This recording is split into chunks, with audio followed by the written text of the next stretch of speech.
A few words about Nataly Zukerman, even though we spoke a lot about her work. Nataly Zukerman is an independent performance artist who made autobiographical works in the field of disability culture. At the age of 12, she was injured at a youth camp and had a back injury. Among the works she created and performed are Practice Makes Perfect, for which she won Best Performer at the ACO Festival of Alternative Israeli Theater in 2015, and The Other Body, for which she won the Best Performer at the 2014 Israeli Fringe Award. She holds a BA in Education and Theater from the Kibbutz College of Education, a BA with honors in performance from the Royal Conservatorium of Scotland, and an MFA in Theater Studies from Tel Aviv University. And after Guy will say a few words about the Israeli stage, I'm happy to welcome you, and thanks so much for coming and joining us.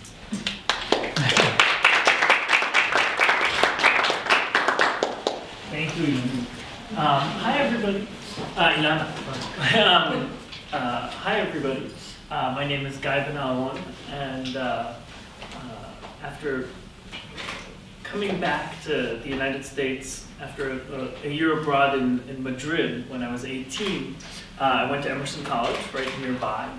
And at age 19, I was confronted with a lot of folks asking me, are you American, are you Israeli, what are you? And I would answer, I'm a theater director first, which was confusing to my parents. But out of that came out a desire to share Israeli culture with my new home here in the United States. And with that, the bringing of artists from Israel like Nataly Zukerman to college campuses to introduce college students, faculty, and staff to these dynamic and very particular points of view that, though they are Israeli in context, I think they're universal in theme. So this is our fifth playwright residency. It started 5 years ago, and actually Sabina was our partner for the very first year when we brought Savion Liebrecht here. So I'm very grateful to you, Sabina, for all those years of partnerships. And thrilled to be presenting Nataly and to talk about inclusivity and accessibility, not only in the arts, but in our community and in our world together. So without further ado, here's Nataly. Hi. Thank you very much for coming today. My name is Nataly Zukerman. In 1990, when I was 12, I had an accident, not a car accident. It's rather a stupid accident, I would say. An accident in the Scouts. We went to a summer camp up in the north of Israel, and we built, in accordance with the annual issue that was the Israeli army, we built a camp from big logs of wood. This is where we all slept. It was Saturday morning, and I was sent to the kitchen to work. Now, I didn't really want to go because the kitchen was really, really far away, and I was really afraid of people I didn't know at that time. Even today, I'm a bit afraid of people I don't know, so I lied. I said I had to bring something from my bag. When I entered the tank, I heard, Nataly, watch out. And then the tank, well, the structure of the tank fell on me. I broke a vertebra in my back. I was paralyzed. I was hospitalized for 6 months. I had to learn to walk again, and I walked with crutches until I was about 16. Even today, it still affects me. I limp, I can't run, I can't jump, and I can't climb the stairs without any help.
My name is Nataly Zukerman. In 1990, when I was 12, I had an accident in the Scouts and I broke a vertebra in my back. At night at the hospital, my mom asked my doctor, Dr. Hanani, 1 meter, 90 centimeters, 6'2", if I would dance again. If she walks again, I will be pleased. I broke vertebra L1 that is located around here. It was broken completely and was thrown into the trash.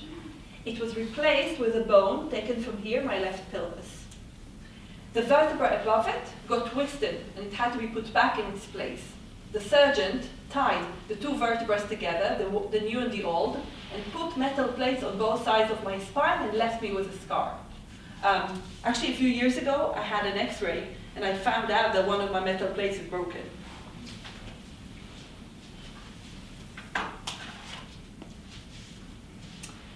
Professor Deckel, January 1994.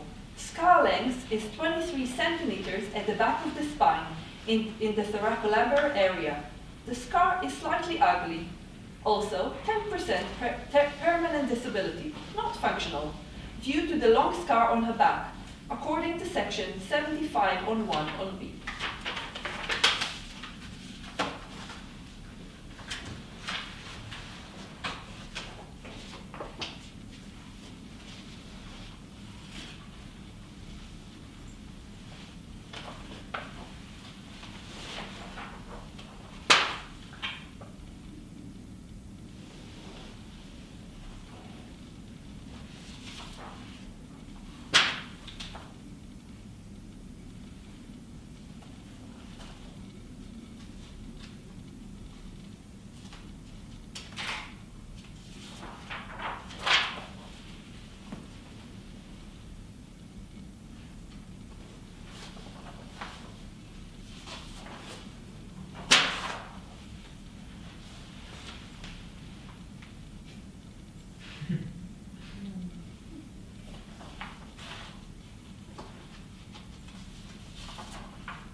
Hi, my name is Nataly Zukerman.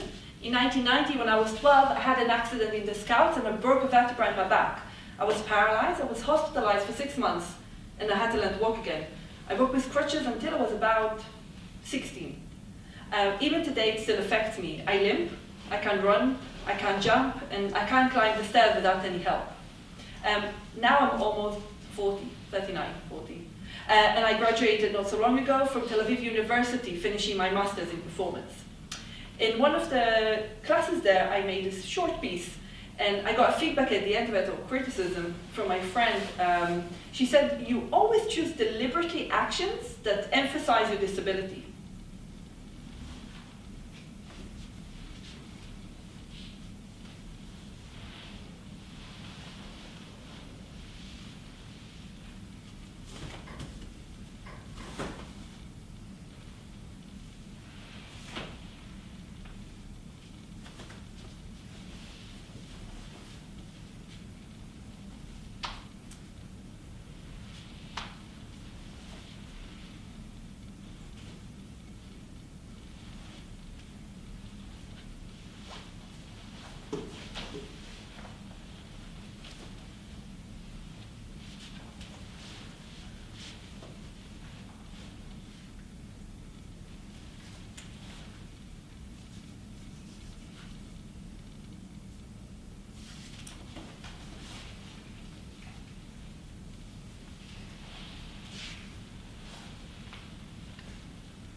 Thank you.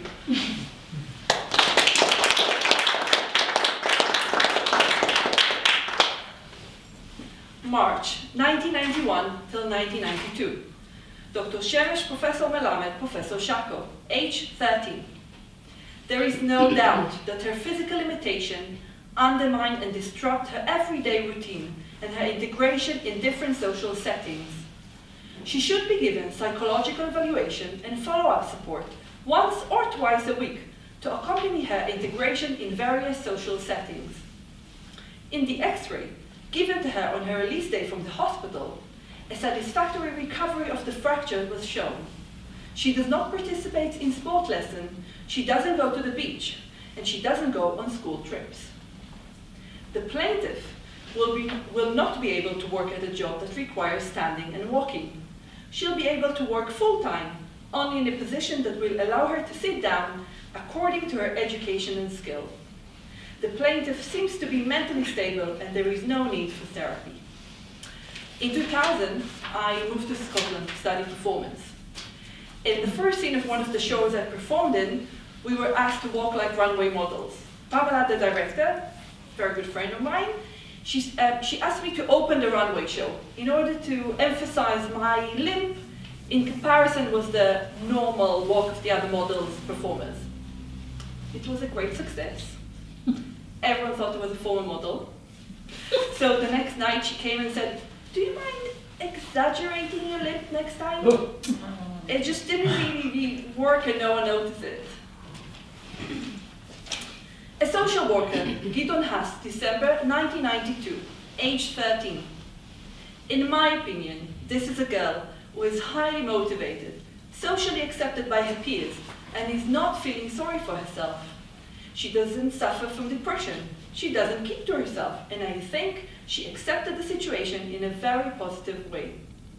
In my opinion, supported also by Professor Shako, she does not need therapy or psychotherapy.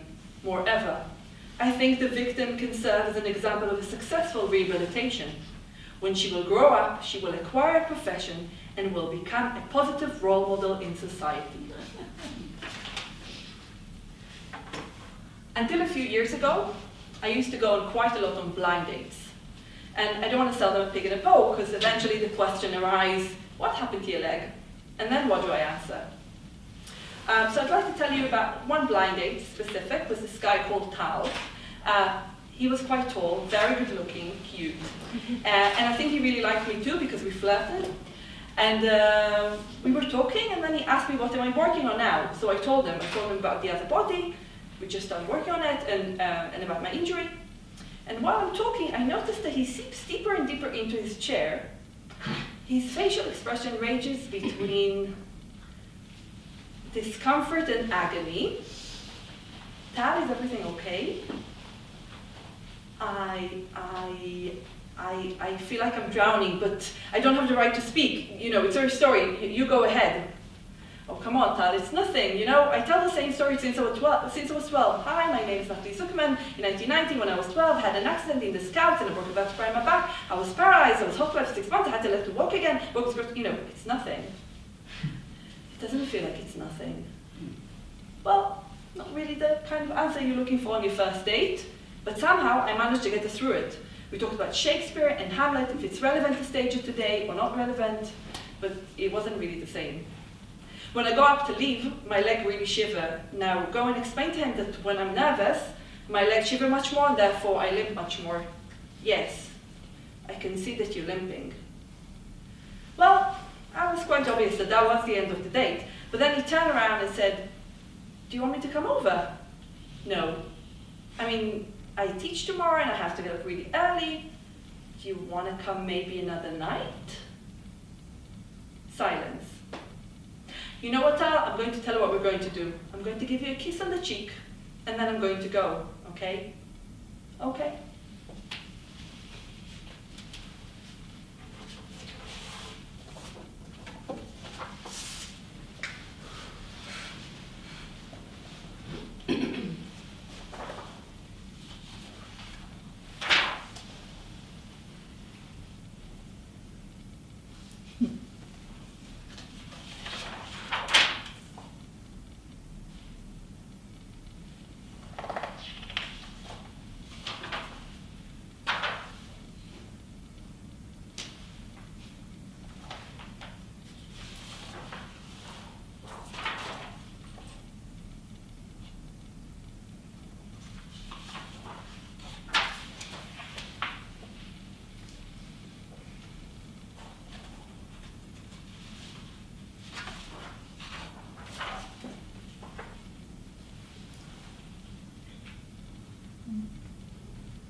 Can you see me in here?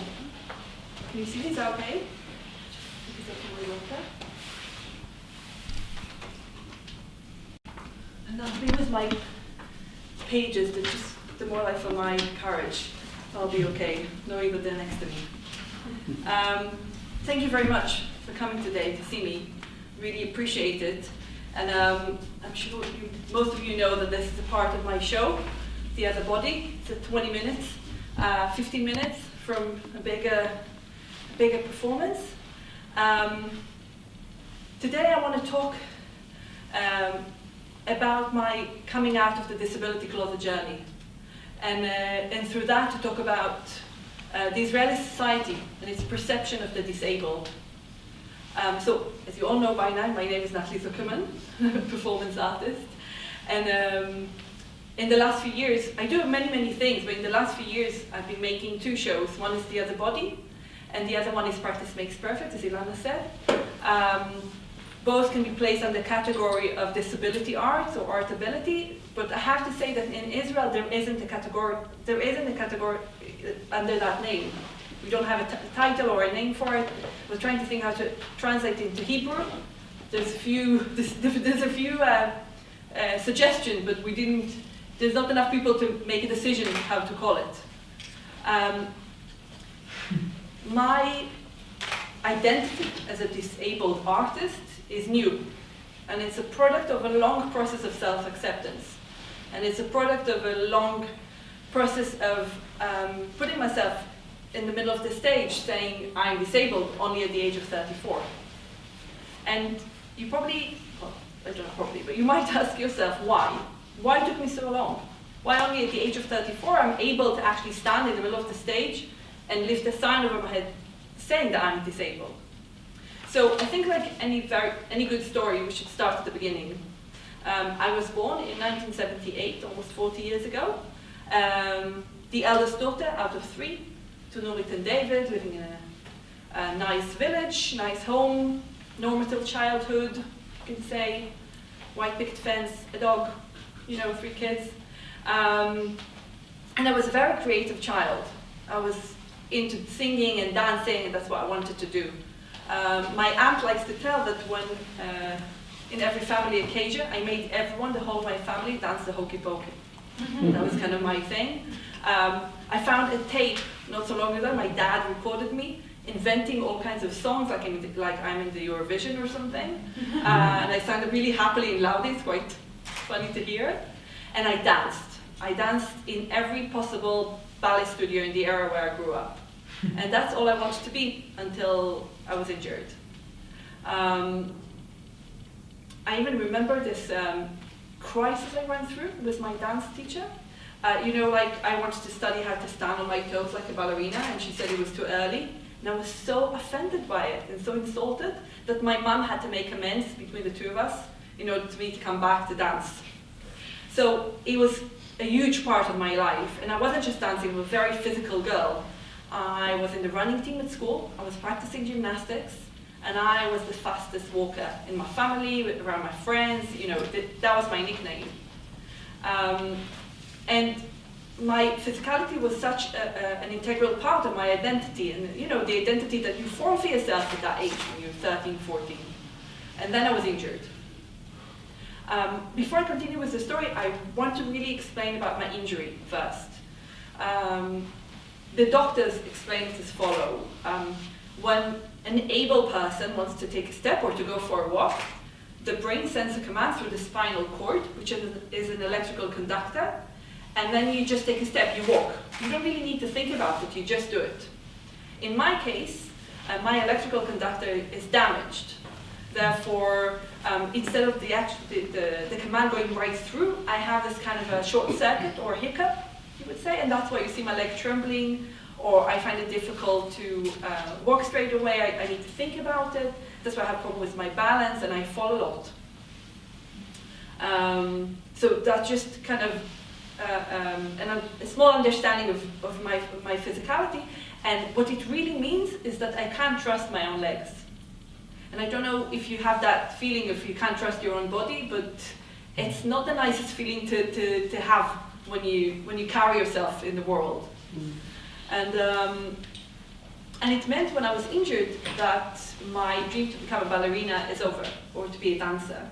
And I put that aside completely. I didn't want to talk about dancing or hear about physical activities or do anything. It was, enough was enough for me. In the bed next to me at hospital was Tamar Borel. I presume maybe you've heard of it. Did you speak to her? Not yet. Okay, so Borel is she's a really famous dancer and choreographer in the Israeli dancing. And she was injured in a car accident around the time that I was injured in 1990. And she's paralyzed. She's in a wheelchair. And she was next to me in the hospital, and I admire her from afar. She's a bit scary, and I was a child, so I was quite scared of her. And I could really see that she was struggling to cope with a new situation. After she was released from the hospital, she continued to make work, and she's still making work. She's quite a famous choreographer now, and a dancer also. And a few years after I was released, I met my old dance teacher. And she said to me that she just wanted to see Tamar perform. And I was like, how was it? Because I couldn't even imagine that someone in a wheelchair can dance. And I was really excited to hear what she has to say. And she said, I think Tamar should leave the dancing for the dancers. And I don't think that what she does would consider to be dancing. And I was 13 or 14 at the time, and that really stayed with me for a very long time. And I agreed with her. She said that the stage is a place for those who can, and I couldn't. So, putting it aside. So I was in hospital, like I said, for 6 months, learned to walk again, and I was released from hospital with going with my crutches. Being a teenager and walking with crutches, it's a complex and intimidating experience because everyone is looking at you. And it's really not the age that you want people to look at you when you're 14. And it was like everywhere. The doctors who examine me on almost a daily basis, the physiotherapists who touch you, private investigators on behalf of the Social Security Office or different insurance companies, the kids at school, people down the street, everyone, it felt like they were looking at me, staring, gossiping, and I wanted to disappear and to dance. But I couldn't, and I was still looking for the stage, and I decided to enroll to a drama class, but I had to do an audition first. And I will never forget that day. It was this huge auditorium, and only the teacher was there. And I was walking with my crutches down to the stage and then going up with my crutches, put them aside. And there was in the middle of the stage, they offered me a chair because I find it difficult still to stand. And I sat on it, and the whole of the lights in the auditorium blacked out. And there was only one light, and it was on me. And I started my monologue, and the teacher looked at me. And I actually remember until today, that moment, because it was the first time in a very long time that I enjoyed someone watching me. So being on stage, I realized that it's my way of controlling the gaze, and I can control how people look at me and what do they see. At the outside world, I don't have that privilege of controlling the gaze of society. I can't control it, and it resulted in me always walking down like that with my head down, as if to say, if I don't look at you, you don't look at me, or if I don't see you, then you don't see me. That was kind of the way I lived my life for a very long. I had like huge sunglasses I used to put on, because I also felt like I'm protected from people looking at me. So at the age of 16, when I could, I decided not to walk with my crutches anymore. Because, I had all of a sudden the privilege of, people who didn't know about my disability didn't notice it. And I enjoyed it. I enjoyed it very, very much. But I have to say that people that knew about my disability were very supportive. At school, for example. At school, I had like a special car drive taking me every morning to school. Due to my back pains, I couldn't come to school a lot, so it was all approved by my teacher in advance. I was also a good student, but they were very supportive. I couldn't run or do very physical things, so I was exempt from sports classes. I was also exempt from high school trips, because it was involved, again, very physical things or hiking and so on. So it really felt at the time that they're really accommodating to my needs. But in retrospect, it meant I didn't do almost anything except studying with my peers. I was actually excluded from most of the activities. Now, we can try and look at it maybe in another perspective. Let's take sports lessons. I might not be able to run, but I'm really good at Pilates and yoga. They could have changed the curriculum in order for me to take part. Or high school activities, high school trips. Okay, so I can't go and climb on a high mountain, but I can definitely go to a museum. Or they could have changed the route in order for me to take part. But in their defense, I didn't say anything. I just said, I can't do it, please don't make me. And they were saying, yes, of course, if you can, we won't make you, of course you can sit aside. Today I'm a teacher myself, and being on the other side of the spectrum, I can't help it by wondering, maybe it was the easiest way out. Because I was a child and they were the grown-ups. Why no one fought over me? Over the fact that I can take part in some of those activities. And I don't know, I don't have an answer even until today, if that would have been the right thing to do, but I just felt like I was a burden. Just for one student, why should they change the whole curriculum for one student? Or why should all my friends suffer? They all wanted to go hiking, why should they suffer just because of me? So I realized, and the school realized, that it was better if I would stay at home for those activities. And then when I was 18, I graduated from high school. I don't know if you know, but in Israel, when you're 18, you go to the army. I was excluded from there too, and was told I won't be able to be recruited. So I decided I will go and study acting. And I started phoning many different acting schools. That also turned out to be quite problematic. I phoned one of the biggest acting schools in Israel and was asked why I didn't go to the army. So I told them about my injury and the whole story that you've heard, and was asked if I would be able to attend stage combat exercises, if I would be able to do those kind of stuff. And I was like, no, I don't think I will. Stage fighting. I was like, no, I don't think I will. They were like, well, we're really, really sorry, but we won't even be able to let you audition. That was the answer, and I accepted it because, an actor, my affiliate will always limp, and an actor needs to be versatile. They need to be able to embody different characters, different characteristic, and on one hand you have to be a chameleon as an actor, but on the other hand there is typecast. So how many limping characters do I know? Not a lot. There are a few, Oedipus and Richard III, but not a lot. I was actually accepted into one of the other acting schools, but the repertory program, not first year. They wanted to see if I can handle it. And also, I didn't see any disabled performers on the Israeli theater stage, or in the dance scene, or in the cinema. You might think, well, that was 20 years ago.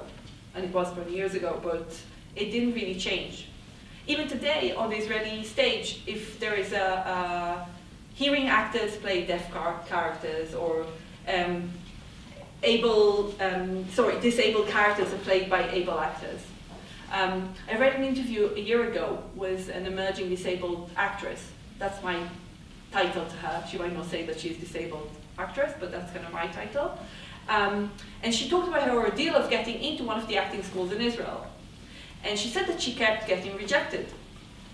So at the last audition, she decided to lie. And she said she twisted her ankle. She also had a limb, and she said she twisted her ankle, and surprise, surprise, she got in. 2 weeks after, when they realized her twisted ankle isn't going away anywhere, she was called into the head of the acting school and was told she's on probation. She wasn't on probation because she lied. She was on probation because they said to her that in the Israeli theater scene, they're not sure there is a room for a disabled performer. And therefore, they need to see if it's working. And that's why she was on probation.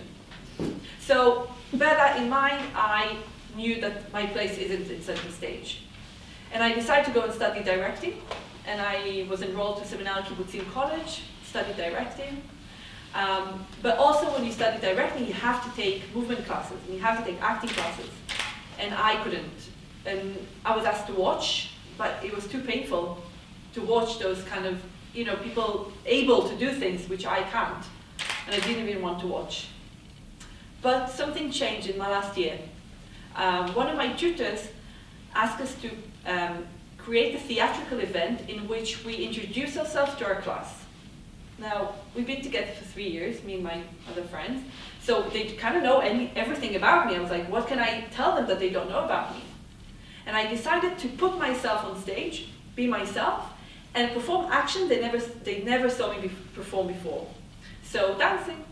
So I invited some of the audience to come and dance with me on stage.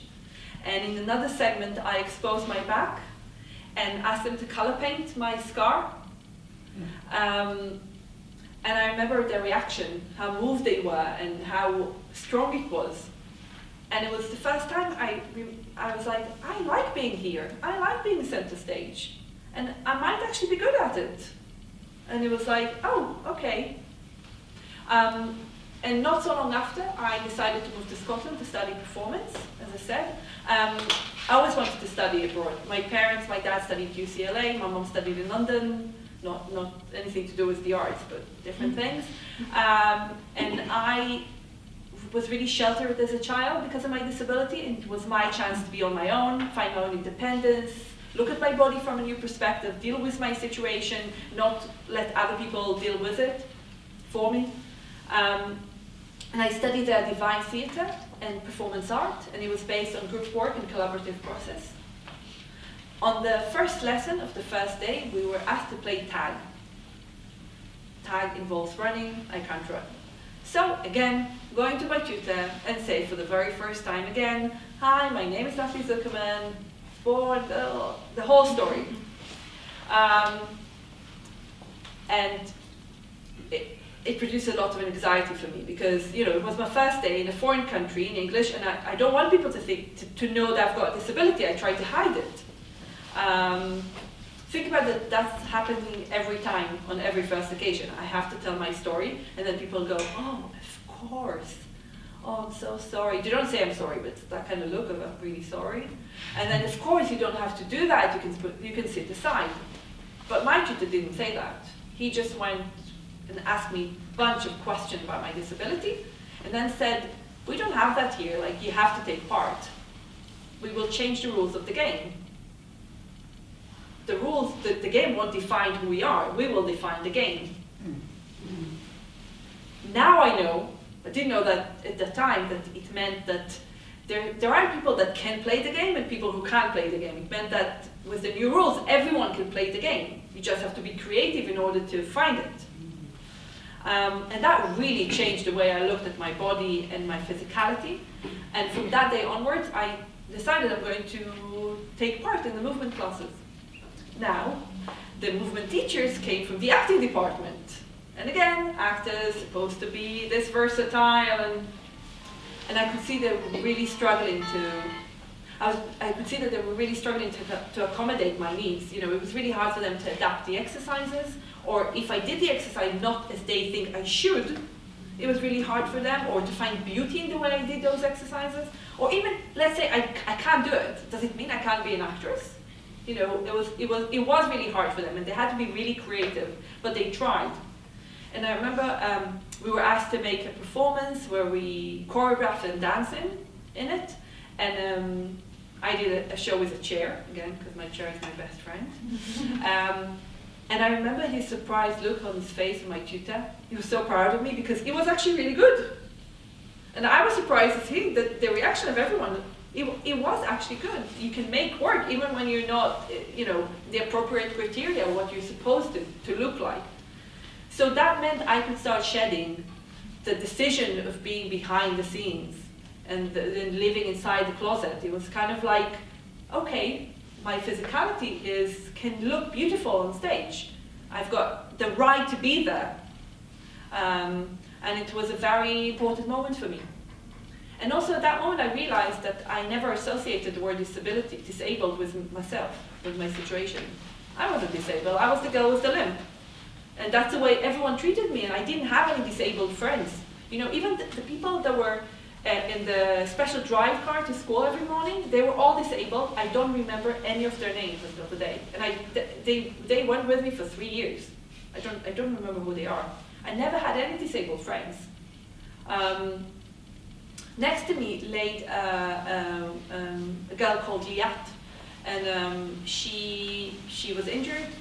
She wasn't injured. She had a scoliosis surgery gone bad, and she stayed paralyzed. She was in a wheelchair, and she was the miserable one that is disabled, and I was the one who's going to get away. Even in my journal, I found my diary that I wrote in hospital, and I referred to myself as being almost disabled. Because disabled meant, again, it's final when you're in a wheelchair. And also, the people at the other people at the hospital, they also excluded me from that position because, you know, everyone invested a lot in my rehabilitation because I could walk. Therefore, I wasn't part of everyone. I was the one that got away. So that was the atmosphere I grew up in. And from that day onwards, I was like, no, I need to deal with the word. I need to own it, start saying it, because if I'll say it, I'll know that I am, I'll be part of it. And I remember when I moved back to Israel, and I said to one of my friends that I referred to myself as being disabled, and they jumped. They went, you're not disabled, which is something I've heard since then many, many times. And I have to say, on one hand, I was really flattered, because it meant it's nothing, it's like a small thing. But on the other hand, I was really, it's like, why does it make them feel so agitated about it? Why they're so angry when I say it? What does it mean? And I went on a little research of my own, and I realized that the world is divided into two groups of people. Those who are disabled now, and those who will be disabled in the future. We're all on the disability spectrum. You know, like one day, percentage of us will need a hip replacement, or will have a caretaker, or will be in a nursing home. And I think because we know that in the back of our mind, that's why our fear of the disabled is so deep and unsettling. So I wanted to make work about my disability. It's like, okay, it's time. And I tried to think, where does my disability perform itself in the everyday life?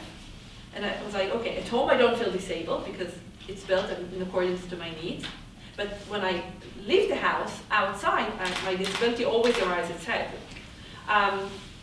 Okay, my enemy, my biggest enemy, is the staircase. I fear it the most, any staircase. Because most people, when they walk up or down the stairs, they don't think about it, they just do it. And I have to, it's like, okay, I need to win this. And I need to use the railing in order to be able to walk up mostly. And you know, my biggest fear is when I see a railing with a note saying fresh paint. I get really stressed because it means that I have to walk up like a little child. You know, like when you're little children, when they're two, they take 2 steps at a time. So that's me when I don't have the railing, and then that means that everyone's going to look at me do it, and they will think, why is she doing this? Why is she walking like that? So I get very agitated when it comes to staircases. And I realize that the staircase is what makes me feel disabled. What makes me disabled, because the staircase is like a barrier fence between those who can and those who can't, those who are able and those who are disabled. And if we'll think about it, like if the whole of the universe will build as a spiral, we can all walk together, and we won't have that division between the two, in this specific case. So I decided I wanted to look for a staircase, a crowded staircase. And I wore my beautiful black dress that you saw in the video. And I decided to walk up and down the stairs, tuck my abs in, and try to pass as being able. And if I didn't manage to take the step correctly, then I would have to do it again, which made it into a durational piece, because it took me between 3 to 4 hours to actually do it the right way I wanted it to be. And I was invited to Cinematheque in Jerusalem to perform it in a disability art festival. There's a huge staircase, and I went up and down for 3 hours.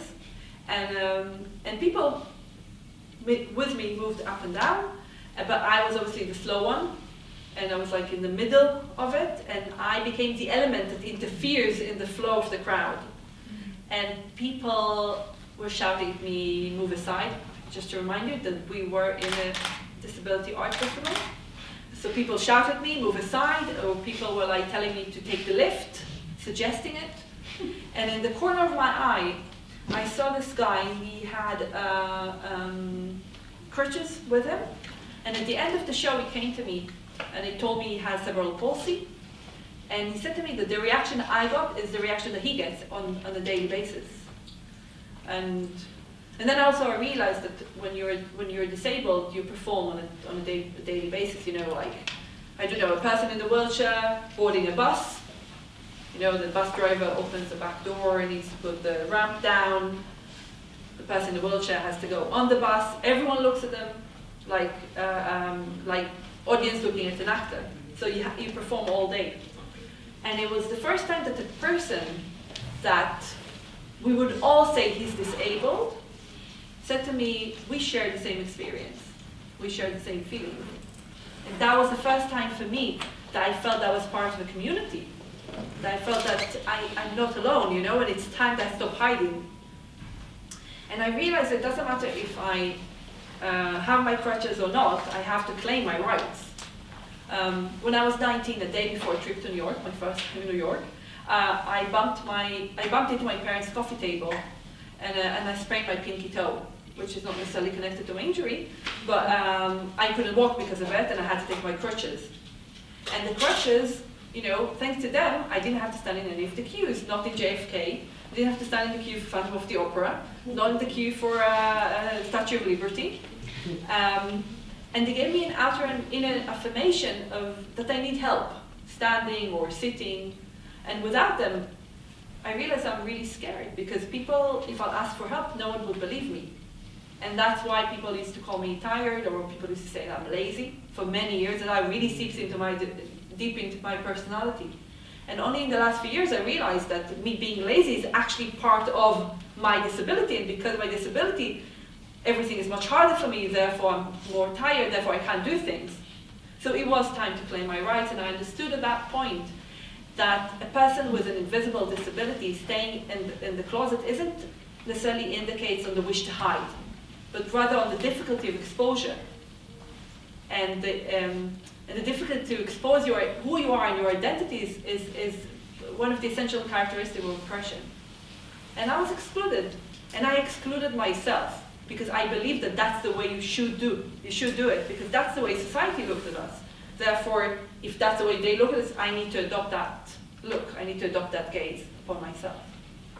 So that's why only at the age of 34, I decided to stop and make the other body, and make a show, and place myself in center stage, and put my dress back on, and lift a sign over my head with the word disabled.